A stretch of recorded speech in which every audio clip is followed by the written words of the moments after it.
Every year, on 22nd September, people across the globe together, they come together to remember, to reflect, and act. This year's theme is 5 rhinos forever, serving our heritage. It's just a phrase. It is not only a phrase, it's a commitment. It is also a challenge. It is a call to each and every one of us to rise to the occasion.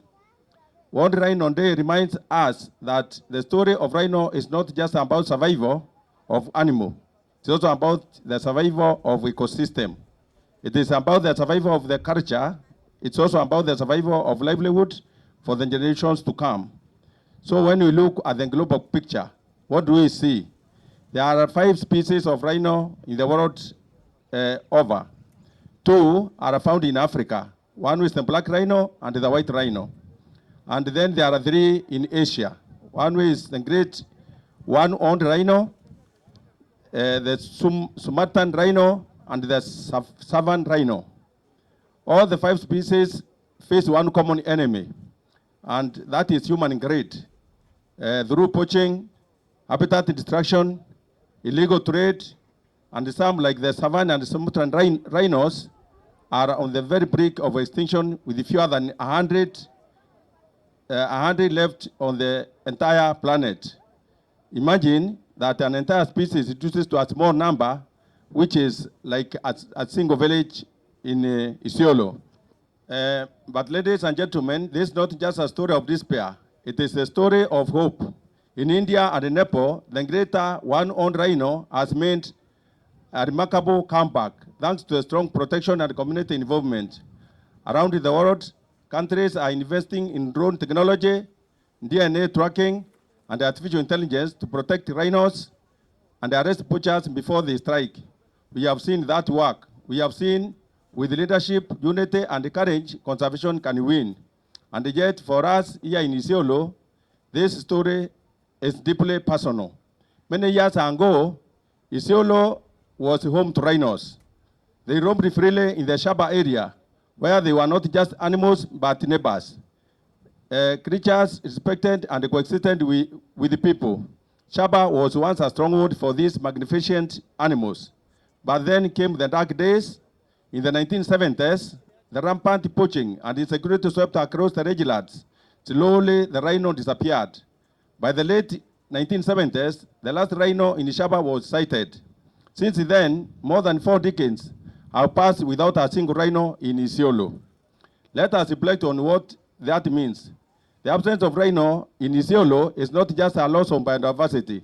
It is the loss of our history. It is the loss of our culture. It is the loss of our opportunity for the people of Isiolo. Imagine what it would mean for Isiolo today if rhinos still roamed Shaba. Imagine the tourists. Imagine the jobs. Imagine the pride of our people in saying, yes, the rhino is in the land of, Isiolo is in the land of rhinos. Ladies and gentlemen, our story does not have to end with the loss. Our story can be written. Isiolo is strategically placed at the very heart of northern rangelands, sharing ecosystem with the Samburu, Laikipia, and the Meru. We are part of the vital ecological corridor. That positioning makes us not just dreamers, but rightful candidates for the introduction of rhino.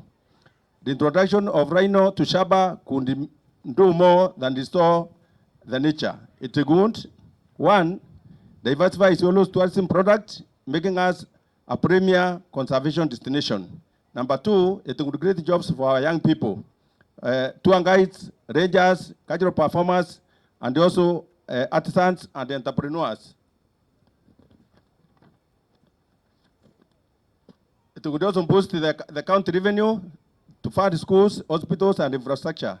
It would also empower our communities, opening doors for cultural tourism, craft, and the conservation, and the linked enterprises. This is not only about rhinos, it is about dignity, it is about prosperity.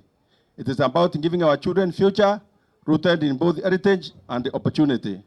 As the county government of Isiolo, we declare today our commitment. 1, we are committed to working with the KWS, the national government, international conservation partners and the other neighbors to assess the feasibility of reintroduction of rhino into the Shaba.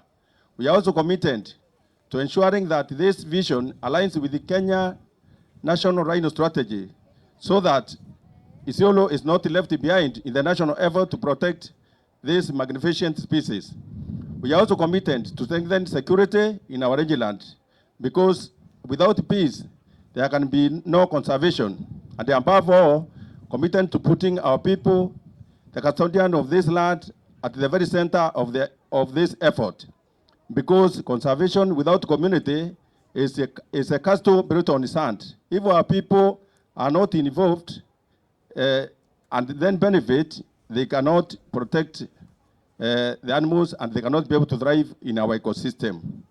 Ladies and gentlemen, the World Rhino Day is not just about remembering the past, it is about shaping the future. A future where rhinos and the people live side by side. The fund which we used to get from USAID partners is no longer there, but now they want to assess the revenue, count the revenue money, and they cannot be able to give them the money without having a bill and a mechanism for us to give them money. Lastly, we want to say that also the county is committed to ensure that we have more rangers. At the moment, we have the 3 national reserves, Buffalo Spring National Reserve, Shaba National Reserve, and Bisanandi.